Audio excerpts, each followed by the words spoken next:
when they're cold, you don't want to lean in that direction. You want to go in a hot direction. Exactly.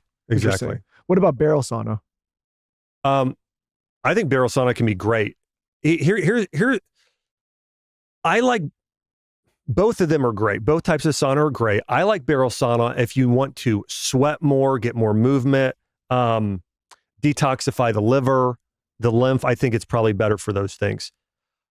But I think for someone with hypothyroid and somebody where you're trying to get heat deeper in the system, because that's part of what red light does. It's going to penetrate deeper and warm the body more internally than an infrared, than a barrel sauna. For that, I like infrared better.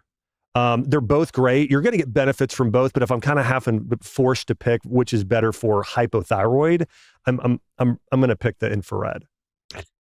Okay, so I have an infrared, but I always go towards the barrel. So listen, I prefer barrel. I mean, like if I'm, yes, I mean, you're sweating so much more. There's this great experience. Yeah.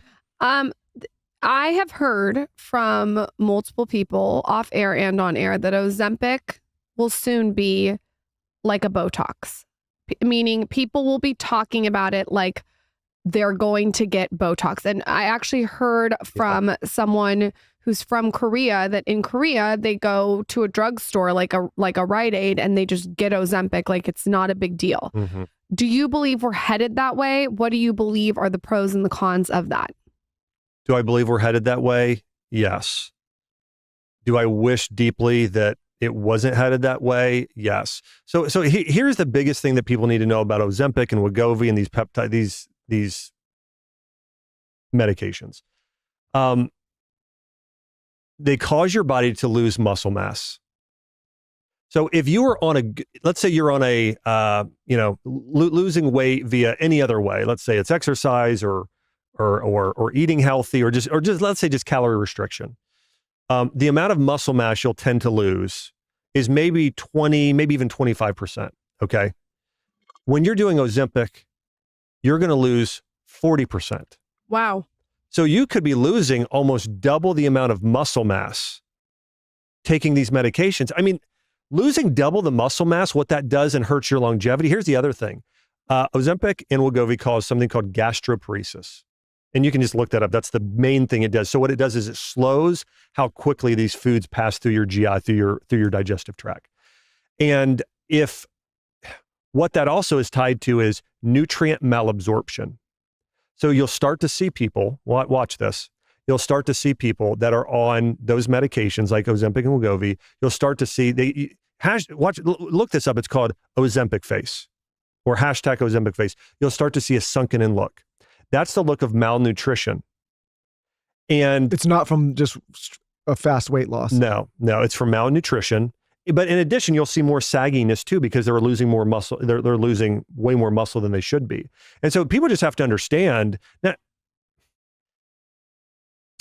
First off, there are so many ways to do this better. It's like, I know it's a little harder to, eat protein. I guess it's harder. Yeah. Than taking a pill. It is, changing your diet and exercising and doing all these other things.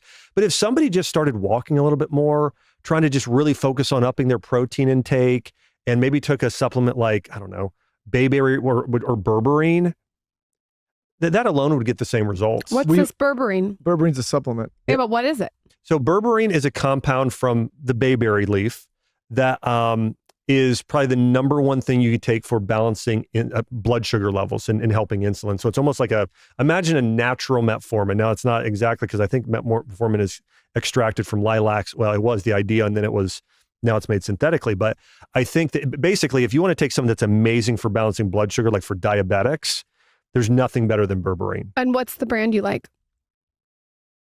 I can't even think of a brand. I mean, Thorne does a berberine, yeah. Yeah. There are several great brands out there. And if somebody really wants to balance their blood sugar, they should do berberine, Ceylon cinnamon, and fenugreek. Those are probably the three strongest for. And sorry, one other supplement, chromium picolinate. Okay, you have to write those down for us, because you said saline. It's a type of cinnamon, because you also have cassia that people buy sometimes, but it's Ceylon cinnamon. Is it a supplement?